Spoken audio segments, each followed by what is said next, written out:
Olá, queridos, tudo bem? Hoje o assunto que as pessoas mais estão comentando nesses últimos dias é sobre a cidade encontrada no Amazonas chamada Ratanabá. Eu estava até meio por fora desse assunto e o meu irmão entrou em contato perguntando sobre essa cidade. Meu irmão entrou em contato lá do Ceará, viu o WhatsApp perguntando sobre essa cidade encontrada no Amazonas, que tinha encontrado uma cidade recentemente, por esses dias no Amazonas, uma cidade nas matas amazônicas. E eu falei para ele que não sabia de nada e eu fui ver na internet sobre a cidade de Ratanabá. Bom, gente, eu já tinha ouvido falar sobre essas cidades, né, que são algumas cidades aí, segundo os pesquisadores, que há perdidas nas matas amazônicas. Porém, existem algumas coisas que eu quero falar. Não é a minha área é naturopatia, é teologia, é psicanálise, não é essa área de arqueologia, não é nada relativo à história. Até porque a nossa área também a gente estuda a história dos descobridores aí de algumas técnicas, né? Mas eu quero levar algumas coisas aqui em consideração que ninguém comentou sobre esse possível achado, porque não tem nada ainda concreto, tá? O instituto que pesquisa, que vem pesquisando isso e vem publicando sobre esse assunto, é um instituto de pesquisa chamado Dáquila, de Urandir Fernandes. O Urandir Fernandes, ele se tornou conhecido na década de 90 sobre aquela história do ET Bilu, né? E muitas pessoas faziam memes, né? No Nordeste a gente chama de tirar onda, algumas pessoas tiravam onda. E devido a isso, muita gente está querendo tirar o mérito dessa possível descoberta do Urandir Fernandes. Era para as pessoas levar um pouco mais a sério e não ficar tentando tirar a credibilidade, certo, da pesquisa feita por Urandir.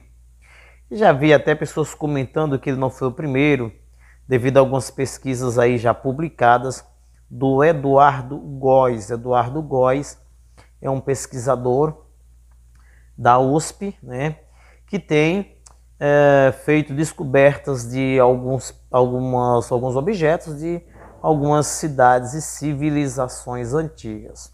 Então, gente, muitas pessoas elas estão aí querendo desmerecer a pessoa do Jurandir, que não é somente ele, é uma equipe aí, segundo o que eu vi, a pesquisa dele, devido a alguns pontos que eu quero levar vocês a entender aqui.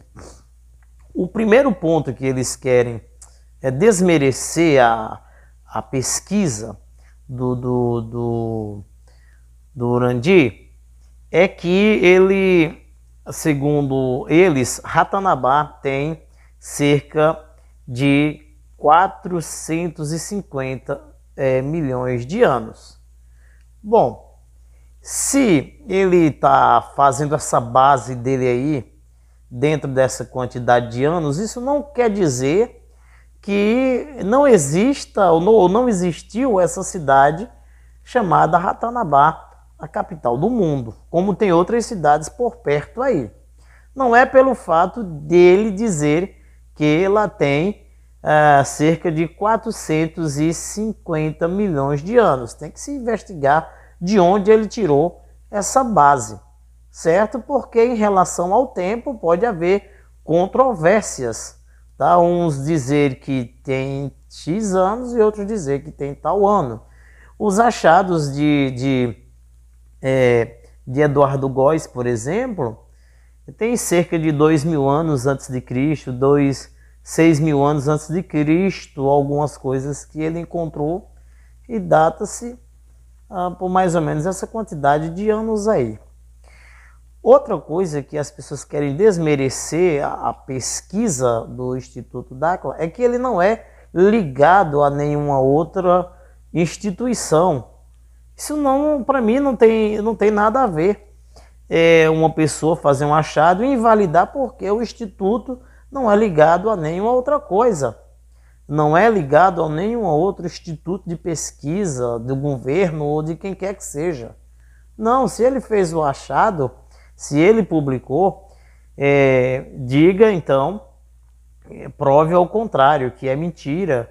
Tal. Você não vê ninguém falando isso, você só vê pessoas tentando desmerecer. São diversas e diversas matérias, como se fosse uma coisa mitológica, né? Como se fosse um mito, como se não existisse, até porque isso é chamado de hipótese, são hipóteses levantadas, tá, sobre a cidade de Ratanabá.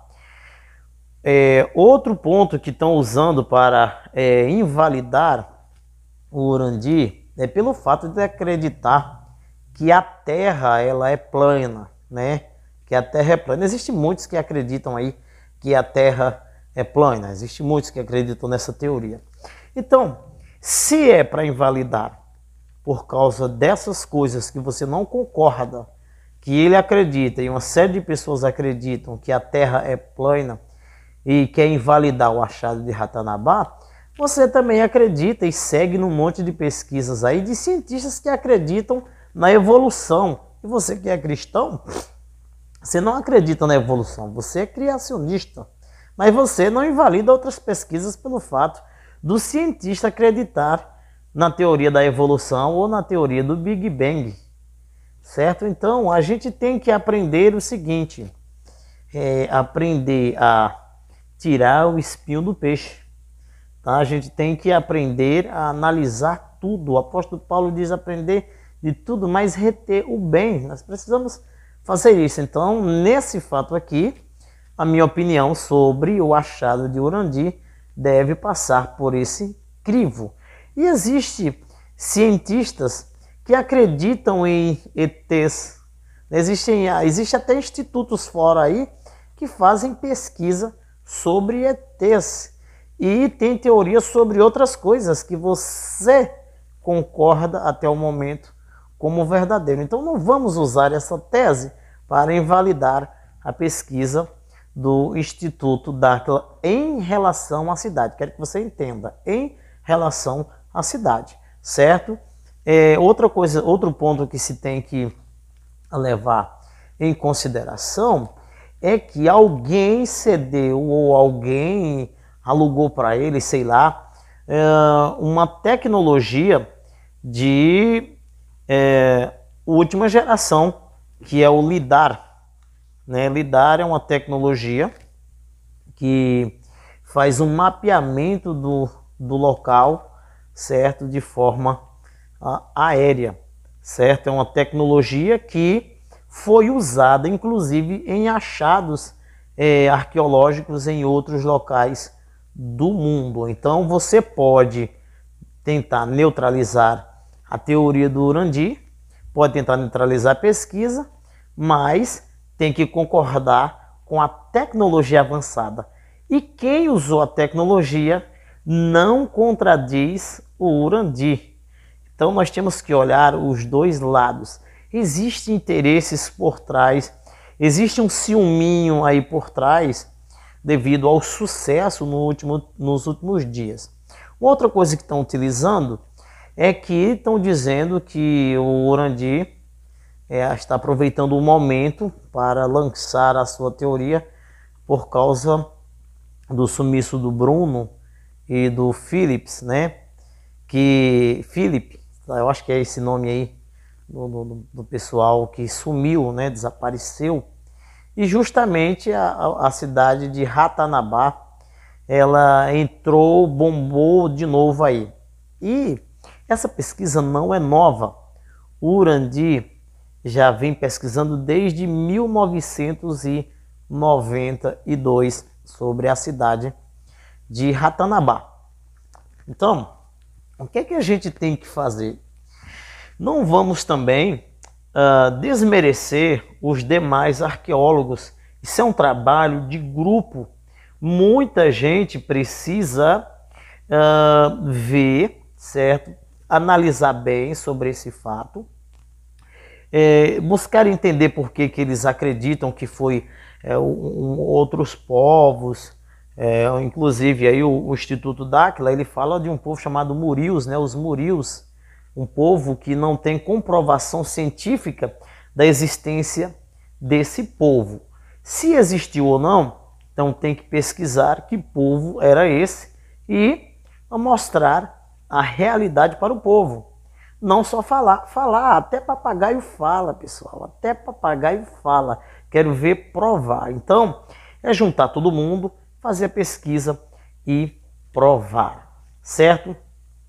Em relação a Ratanabá, existe uma série de crenças indígenas em volta dessa cidade. Inclusive o povo do Alto Xingu, no Mato Grosso, tem muitas crenças, mas são muitas histórias em volta ali de Ratanabá, ou em volta de cidades, segundo eles, que viraram pedras em volta de malocas, né?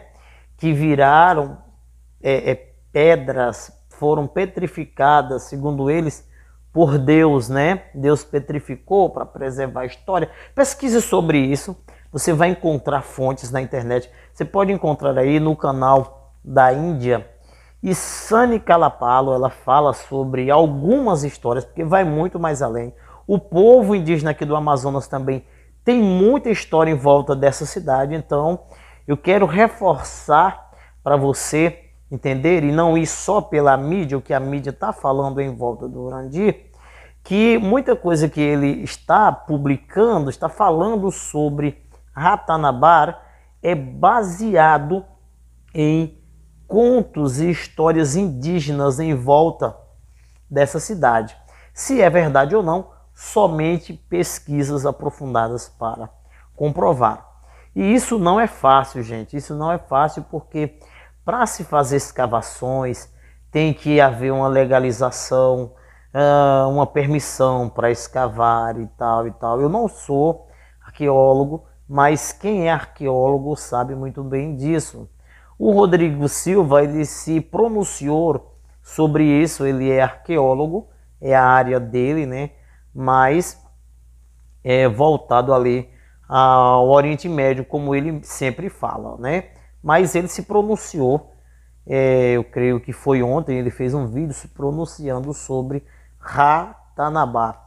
E aí a gente precisa analisar tudo para não ser tendencioso e ser injusto em relação ao trabalho do Dáquila Pesquisas, tá? Precisamos analisar. Você não é obrigado a acreditar em tudo que eles falam, você não é obrigado a acatar o que eles falam, mas você, como uma pessoa inteligente, como uma pessoa sábia, tem que parar, analisar.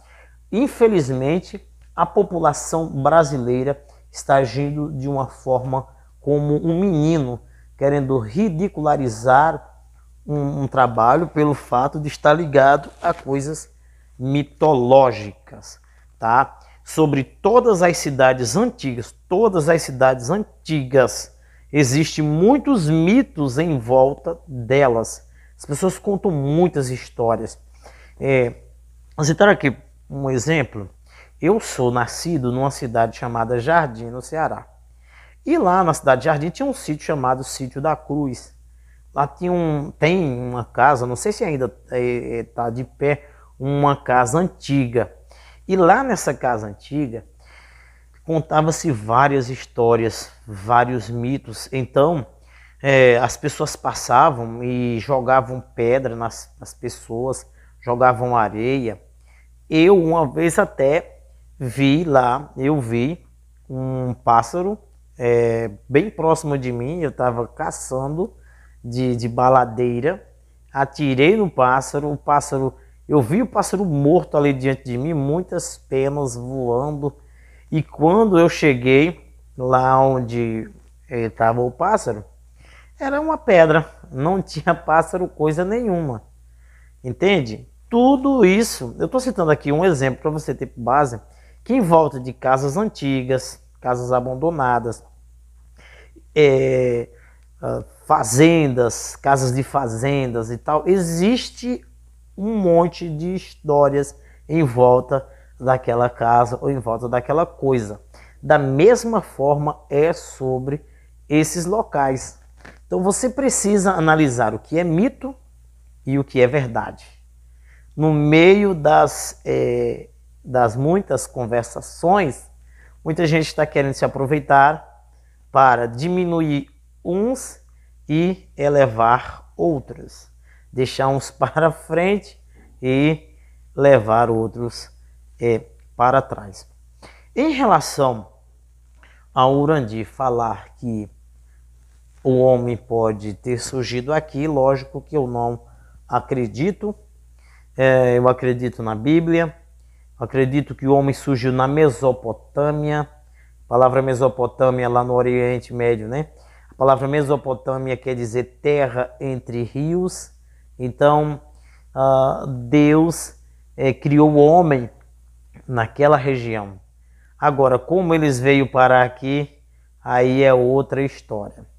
Em relação ao Brasil, está sendo habitado, né, por outros povos no tempo passado, do povo antigo, é bem simples da gente explicar um pouco sobre isso. Por exemplo, aqui nós temos os povos indígenas que habitam aqui, olha, e não era pouco índio não. Segundo alguns historiadores, o Brasil tinha mais de 2 milhões de indígenas. Mais de 2 milhões de indígenas. Atualmente, estima-se que exista cerca de apenas 200 mil indígenas. 200 mil indígenas. Então, teve uma redução de lá para cá, nesses 500 anos, de cerca de 90% dos povos indígenas. E quando foi que esses povos indígenas chegaram aqui nessas terras? Quando se originaram as etnias, os grupos indígenas? Ninguém sabe, nem os próprios índios sabem. E os índios são bastante avançados em música, na medicina, até mesmo em engenharia, algumas coisas que eles criam e fazem. Existem obras sensacionais feitas por indígenas. Eu vou mostrar para vocês algumas obras feitas por indígenas que nunca pisaram em uma universidade, que não fizeram cursos e têm obras sensacionais. A medicina indígena é super avançada, tem tratamentos muito avançados. Para você ter ideia, muitas medicações usadas aí pelo mundo, algumas foram pegas pelos indígenas. Os índios utilizam plantas para os mais diversos tipos de problema. Então, o que acontece? Não é possível eles terem construído um local como este. Não é possível esse povo eles terem feito uma coisa como esta. A outra coisa que pode acontecer, no caso aqui, essa cidade ela pode ter sido pré-dilúvio, né? Antes do dilúvio. E antes do dilúvio já tinha cidades, tá? Avançadas, cidades construídas e muito bem feitas antes do dilúvio. E o dilúvio, ele foi global. Eu acredito que o dilúvio ele foi global. Existe umas pedras lá no Ceará, em Abaiara, Jardim, Crato, Barbalha, Juazeiro do Norte, aquela região ali do Cariri cearense. Existem pedras lá pedras com peixe dentro, né? Fósseis de peixe, tá? De peixes lá. E de onde foi que esses peixes vieram? Você fazendo escavações com cerca de 10, 20 metros de profundidade, você já encontra essas pedras, tá? Antigamente existiam pessoas que faziam tráfico, tá, ilegal. Essas pessoas, elas pegavam essas pedras, né? Eles abriam o meio, tiravam um lado, limpava bem e vendia essas pedras caríssimas com um peixe dentro, né? Muitas pessoas foram presas, muitas pessoas foram atuadas, né, fazendo a extração ilegal dessas pedras lá no Ceará. E quando foi que isso aconteceu? Só pode ser o dilúvio. Eu acredito que foi do dilúvio. Eu acredito que foi do dilúvio. E são peixes de espécies que a gente conhece, como a traíra, a tilápia, tartarugas, tá, pessoal? Tem tartarugas petrificadas. O pessoal do Ceará, dessa região, eles sabem muito bem disso. Eles conhecem e sabem que nessas regiões tem, tá, essas pedras, tá bom? Se você é dessa região, confirme aí nos comentários sobre essas pedras. Então, pessoal, o que eu queria comentar sobre Ratanabara e concluir aqui de uma forma direta, curta e direta, é que você deve esperar as conclusões, porque agora, devido a essa avalanche de notícias, tanto positivas quanto negativas, agora atraiu muito mais a atenção de pessoas para pesquisar. Agora que está começando a moagem, agora é que está iniciando esse interesse sobre essa história. E essa história, ela vai muito longe. Então nós vamos esperar, tá bom? Nós vamos esperar. O Instituto Dáquila, ele tem imagens aéreas sobre o local, sobre aquelas quadras, né? Aquelas quadras bem definidas na mata, né? Alguns falam que é cerca de 10 metros de profundidade, outros falam que é 200 metros.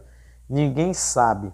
A gente vai ver aí no decorrer da história, no decorrer das pesquisas, no decorrer do tempo, o que de fato tem ali, o que de fato é aquilo dali.